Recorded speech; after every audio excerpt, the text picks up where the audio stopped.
မျိုးသားဖြစ်သူဟာခေါင်းလျှော်ပြီးကာစားမှာပဲမြစ်ထဲကငါးတွေအကုန်လုံးဝမ်းပိုက်တွေအပေါ်လန်ပြီးတည်နေတာကိုတွေ့လိုက်ရပါတယ်။ဒါကြောင့်အဲ့ဒီညမှာပဲသူဟာငါးကင်တွေအများကြီးနဲ့စားတော့ပွဲကြီးတစ်ခုဆင်နွှဲလိုက်ပါတယ်။သူအိပ်ပျော်နေချိန်မှာတော့ခိုတချို့ပြန်ဆင်းလာပြီးစားကျွန်းစားကြံငါးကင်တွေကိုလာစားကြပါတယ်။နောက်နေ့မှာတော့သတိလစ်နေတဲ့အဲ့ဒီခိုတွေကိုသူတွေ့သွားပြီးနောက်ထပ်တစ်နက်စာအတွက်ခိုကင်လှုပ်ရှားလိုက်ပြန်ပါတယ်။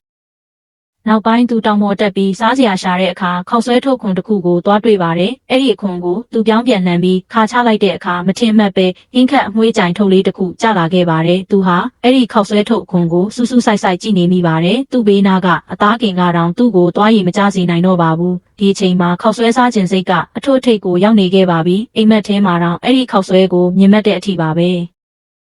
ဒါကြောင့်နောက်နေ့မှာသူကိုယ်တိုင်ခောက်ဆွဲတပွဲလှုပ်ရှားဖို့ဆုံးဖြတ်လိုက်ပါတယ်။ဒါပေမဲ့သူ့မှာကြုံမှုလုံးဝမရှိပါဘူး။တခြားပင်တွေနဲ့အစားထိုးကြည့်ဖို့စူးစမ်းခဲ့ပေမဲ့နောက်ဆုံးမှာတော့မအောင်မြင်ခဲ့ပါဘူး။ဘာမှလုံးမရတဲ့အဆုံးမျောလင်းချက်မဲ့စွာနဲ့ငါးကင်ကိုသာဆက်စားနေခဲ့ရပါတယ်။ဒါပေမဲ့တတိယမြောက်နေ့မှာတော့နှစ်ချေးတွေကိုသူတွေ့ရှိခဲ့ပါတယ်။အဲ့ဒီအထဲမှာအစာမကြေပဲကျန်နေခဲ့တဲ့မျိုးစေ့တွေပါဝင်နိုင်တယ်လို့သူယုံကြည်ခဲ့ပါတယ်။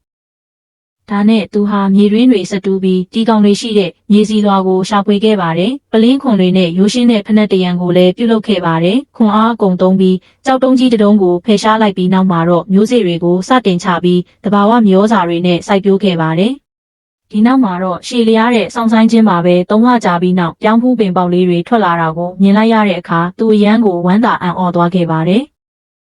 အရန်စိတ်လှုပ်ရှားပြီးငိုတောင်ငိုချလိုက်မိသလိုစိုက်ပျိုးရေးအလုပ်တွေကိုလည်းပိုပြီးကြိုးကြိုးစားစားလုပ်ကင်ခဲ့ပါတယ်။8လအကြာမှာတော့ပြောင်းဖူးတွေဟာအပြည့်အဝရင်းမဲ့လာခဲ့ပါပြီ။အမျိုးသားဖြစ်သူဟာခောက်ဆွဲလုပ်ဖို့မဆောင်နိုင်တော့ပဲပြောင်းဖူးစေတွေကိုကြိတ်ရီထည့်ပြီးမုံနှင်းလို့တမအောင်နဲ့ပြားလှိမ့်ပြီးတော့ခောက်ဆွဲဖက်လေးတွေလှိဖြတ်လိုက်ပါတယ်။နောက်ဆုံးမှာတော့သူ့ရဲ့လက်လုပ်ခောက်ဆွဲကိုအောင်မြင်စွာပြုလုပ်နိုင်ခဲ့ပါတယ်။